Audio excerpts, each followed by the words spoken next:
Hello everyone. In the previous video, I have discussed about the circulatory system in frog.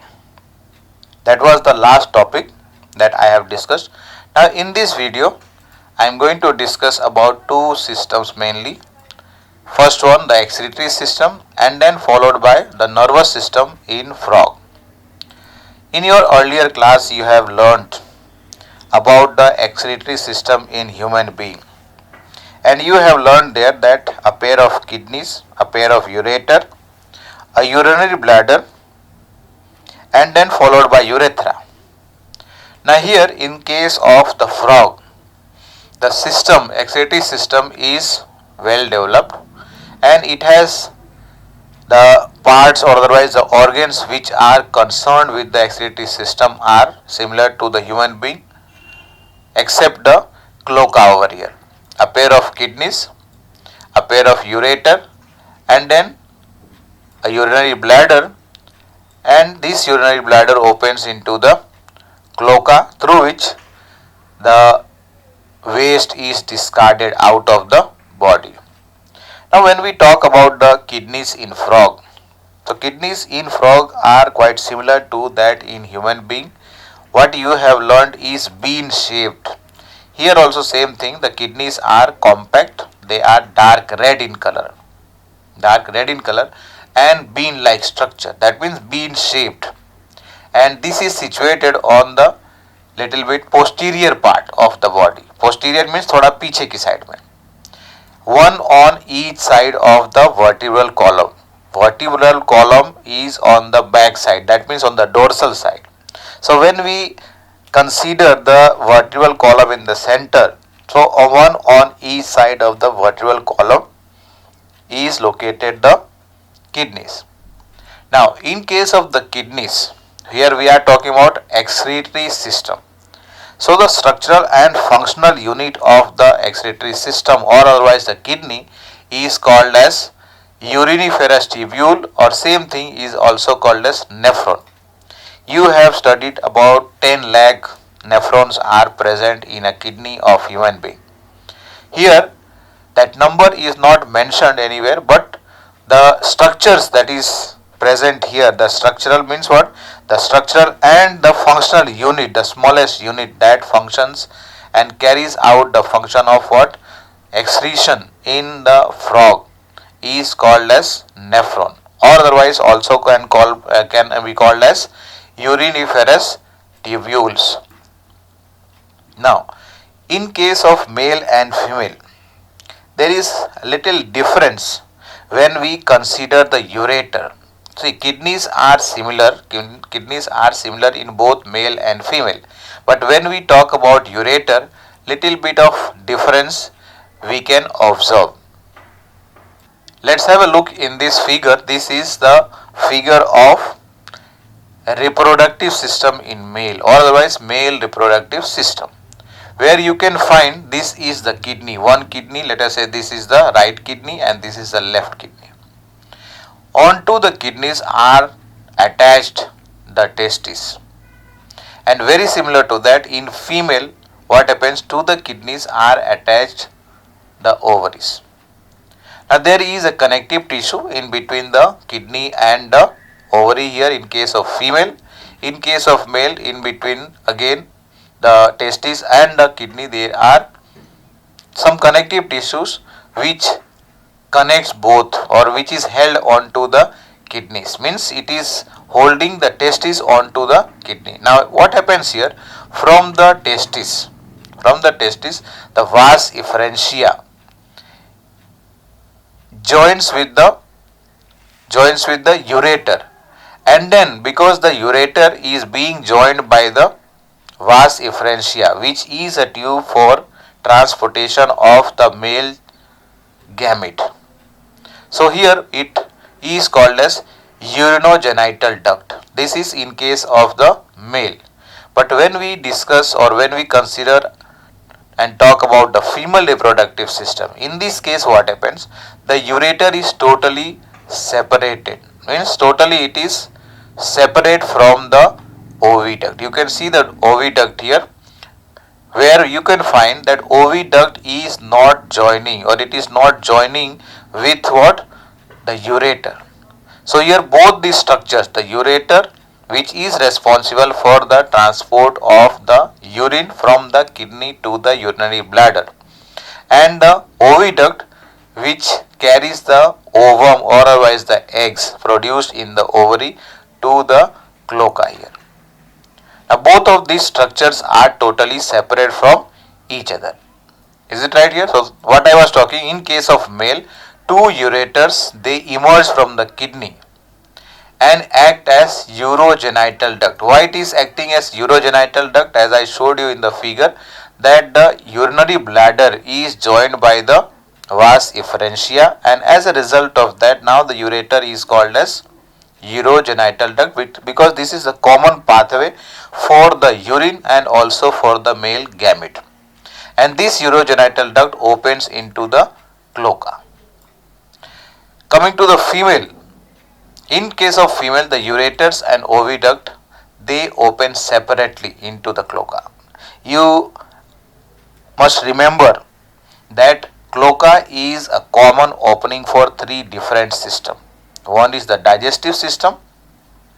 Second one, here we are talking about the excretory system, and also it is an opening for a reproductive system in both male and female. So here what happens, एक बार फिर से I am repeating, क्या होता है यहाँ पे mail के case में, किडनी से वास एफरेंशिया, किडनी से यूरेटर एंड वास efferentia from coming from the testis, they join together, where what happens, it is forming urogenital duct. That means urogenital duct is a common pathway for both urine and the male gamete, whereas in case of female, both of these structures, ureter and the oviduct, are totally separated from each other and they open separately into the cloaca.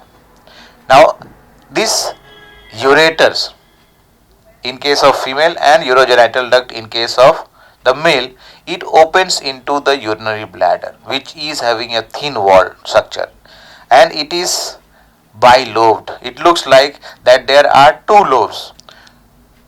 Look at this figure, it is looking like a two lobes over here, and here also in case of female also. So because of that, it is also referred as bilobed. Now this is what I am talking here, the urinary bladder, where it is located. So this is located on the ventral side of the rectum. This is located on the ventral side of the rectum, and this opens into the cloaca. This opens into the cloaca. Now what kind of substances, that is the excretory product, is produced in the frog body? So it excretes urea when it is present on the land. Generally here we are talking about terrestrial life. At that time it excretes the urea, but when we consider the tadpole, at that time it can excrete ammonia because its immediate environment is water. So in order to excrete ammonia, there is a requirement more of what? Water. पानी का ज़्यादा ज़रूरत पड़ती है क्या करने के लिए? अमोनिया एक्सक्रीट करने के लिए. We are also able to excrete this urea only, and those organisms who excrete urea are called as ureotelic organisms.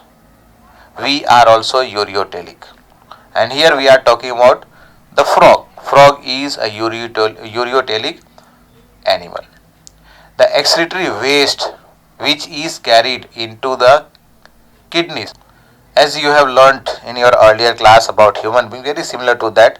What happens? The renal artery carries the blood into the kidney. The kidney filters that. Whatever filtrate is drained out into the uriniferous tubule or otherwise the nephron. From that, some part of the products that has been removed or filtered out of the blood has to be again reabsorbed back into the blood, into the body. Here also same thing, the excretory waste that is transported to the kidneys, that are filtered and separated. Whatever excretory products are removed, and then It is not reabsorbed back into the body. They are discarded out of the body through the urine. Now coming to the another system, that is the nervous system, or otherwise let us call it control and coordination. You have learnt in your earlier class about a chapter was there where control and coordination, where it includes two systems. One is the nervous or neural system and the other one is the endocrine system, or otherwise endocrine gland. It is also referred to as what? Chemical coordination. Let's have a look in this flow chart. Control and coordination, right? This is composed of two systems, nervous or neural system, and the other one is endocrine system, or otherwise same thing can also be called as chemical coordination. Now let us discuss detail about the nervous system before we go to the endocrine system. Or otherwise, let me discuss first about endocrine system. Endocrine system means what? This is, we are talking about the glands. Different glands are present in the body which secretes actually the hormones. These hormones are secreted by a gland which is located in one part of the body. The secretion is transported to other part of the body without any duct. Means what? Whatever secretion is produced or whatever hormone, let me talk directly here, that whatever hormones are produced by the glands, they are transported through the blood, because there is no duct for transportation of these substances or these chemicals, and that's why they are also called as what? Endocrine, or otherwise ductless gland. Duct nahi hai isliye ductless. Now some of the glands that are present in human being are mentioned here, that you have learned in earlier class, but here at present we are talking about frog only, right? The glands that are found in the frog are pituitary gland, thyroid gland, parathyroid gland, thymus gland, pineal gland or pineal body, then pancreatic islets, means pancreas में अभी last two videos में मैंने बात किया था digestive system. When I had discussed, at that time I had discussed about this pancreas, that pancreas is both endocrine as well as it is exocrine in nature. And then coming to adrenals, adrenal gland and gonads. Gonads का मतलब क्या हुआ? The testes in male and the ovaries in female are commonly referred to as gonads. So these are some of the glands which are ductless, which produce hormones, and these hormones are produced in one part of the body, but they function or they carry out the function or their effect is seen or done in some other part of the body. So that was about endocrine gland. Now coming to the neural or the nervous system. Let's have a detailed look here in the flow chart first. The nervous system can be classified into three headings here. Central nervous system, in short CNS, central nervous system. The second one is PNS, peripheral nervous system, and the third one over here is autonomous nervous system. Before this we could classify this into two types. First of all, एक को हम बोल सकते हैं voluntary, दूसरे को बोल सकते हैं involuntary. So if let us say once again, nervous or neural system can be classified into two. एक को क्या बोल रहे हैं? Voluntary, and दूसरे को बोल रहे हैं involuntary nervous system. So in case of voluntary, these two nervous system, central and peripheral nervous system can be considered under, this can be considered under the first one, that is the voluntary, and autonomous nervous system can be considered under the involuntary, because that is not under the direct control of the organism or the animal here. The animal here what we are talking is about the frog. So central nervous system further is classified, or that can be classified further into brain and spinal cord. Brain first of all is further classified into three parts: forebrain, midbrain and hindbrain. The forebrain consists of three parts: a pair of olfactory lobe, the cerebral hemisphere or cerebrum, what we call it cerebrum. It is divided into two, left and right hemisphere. That's why this is again in pair. So that's why in bracket I have mentioned here paired. and then unpaired, that is called as diencephalon. Once again, the forebrain is classified into three, that is a pair of olfactory lobe, a pair of cerebral hemisphere, and an unpaired diencephalon. Coming to the midbrain. Midbrain contains or consists of a pair of optic lobe. Only optic lobe is present here, a pair that also. And in case of the hindbrain, you know about cerebellum and medulla oblongata. When medulla oblongata extends further, it elongates into spinal cord. That is the second part of the, you can say, or second organ considered under the central nervous system. And from this spinal cord, what happens? Spinal nerves are given out.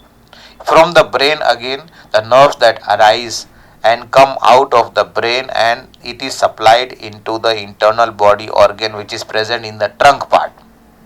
So they are called as cranial nerve, that is coming from the brain, and from the spinal cord, the nerves which arise, they are called as spinal nerve. And these nerves are considered under a different system that is called as peripheral nervous system. Peripheral nervous system, you have learnt about two different types of nerves are there, sensory nerves and motor nerve. Sensory nerve का काम क्या है? Sense organ से information कहाँ brain या spinal cord को transmit करना. And motor nerve का काम उसका जस्ट अपोजिट हो जाएगा. फ्रॉम द ब्रेन और spinal cord the information is send to the different organs and systems, or otherwise the sense organs, so they are called as motor nerve.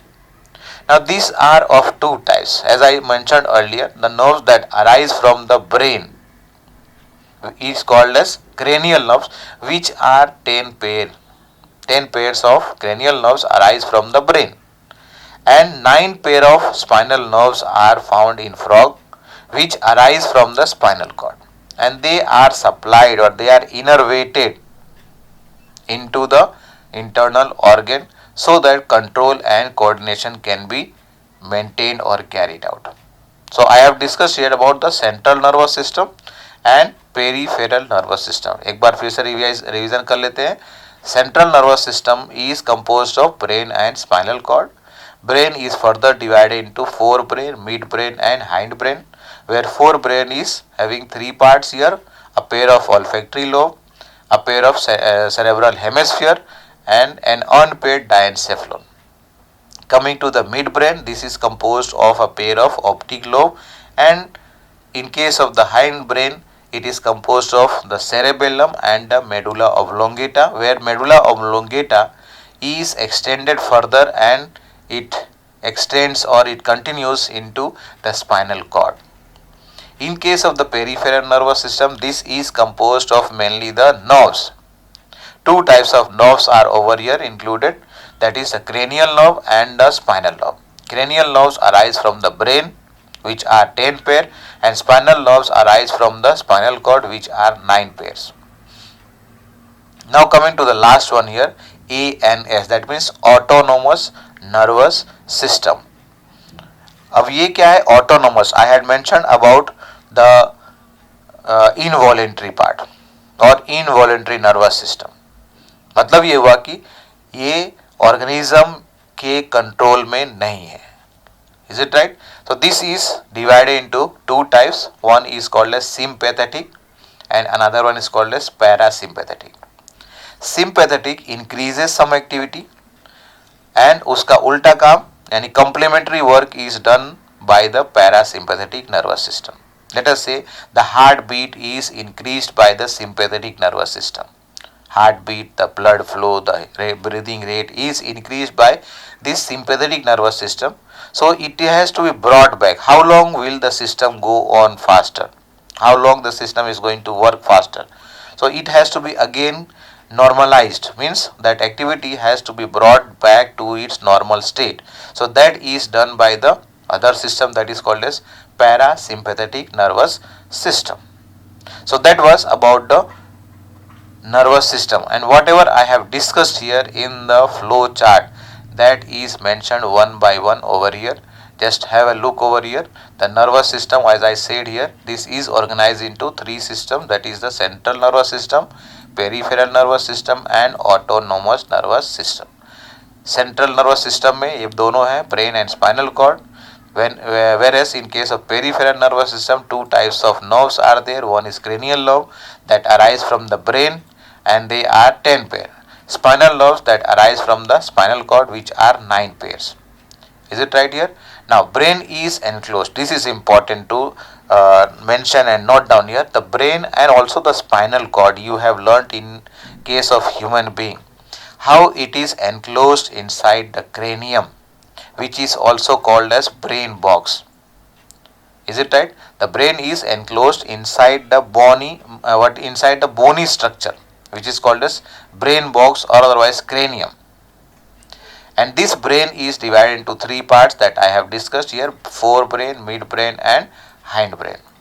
Coming further to the medulla oblongata, it passes out through the foramen magnum. It passes through what? Foramen magnum and then continues into the spinal cord, and this spinal cord is enclosed inside the vertebral column. Means what? यहाँ पर spinal cord को protection कौन दे रहा है? यहाँ पे vertebral column, यानी कि वर्टिब्रल कॉलम मतलब बात कर रहे हैं हम बैकबोन. तो बैकबोन इज सपोर्टिंग और otherwise you can say giving protection so that the spinal cord will not be mechanically affected. कोई भी मैकेनिकल शॉक उसको नहीं पहुंच पाएगा. Now coming to the sense organs, like we are having five sense organs, very similar to that 5 sense organs are present in case of frog also, but only thing that all the sense organs are not well developed. Only 2 systems or otherwise 2 sense organs are well developed, that is eye and the ear. Eye is well developed, like we are having, it has simple eye. Simple eye क्यों बोल रहे हैं? Because only a single unit is there. If you remember in chapter number 4 we have discussed about the compound eye. Is it right? Arthropods they have compound eye, where ommetidium बात किया था हमने. At least 2000 units are there. They function together and the type of image that they are able to form is called as mosaic vision. Mosaic image or otherwise the mosaic vision, where clear image is not formed. But here we are talking about the eyes in case of frog. They are situated inside here, inside the orbit in the skull. The depression is there in the skull bone. We are also having similar kind of depression. So that depression over here is called as orbit. ORBIT, orbit in the skull. And these eyes, as I said, are simple eye, which has only a single unit, only one unit. And how many eyes are there? A pair like us. One pair of eyes are present. When we talk about the ears, so ears are over here. If you talk about the human being, the ear is divided into 3 parts: external ear, middle ear and the internal ear.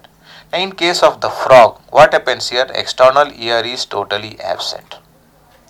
It contains the middle ear, which is represented by tympanic membrane or otherwise the tympanum, which is seen on the surface of the skin, you can say. And then this leads into the internal ear, where internal ear parts are there, structures are there, which is responsible for hearing and also for balancing of the body. मतलब body को balance करने के लिए and also क्या बात कर रहे हैं, सुनने के लिए ears, internal ears are having the structures, and these ears again will be in pair only. And other sense organs are there, like the organ of touch, that is called as sensory papillae. Organ for the taste, that is the taste buds are present, and the smell which is present in the nasal chamber called as what? Nasal epithelium. Now these 3 structures you can say, that is the organ of touch, taste and the smell, they are only an aggregation, मतलब nerve ending के आसपास कुछ sales के collection है, aggregation है, which acts as the particular organ. But when we talk about the 2 organ, that is the eye and the ear, they are well developed. These 2 organs or sense organs are well developed structures, like in case of the human being. So that was about the nervous system in frog and also the excretory system in frog. Thank you.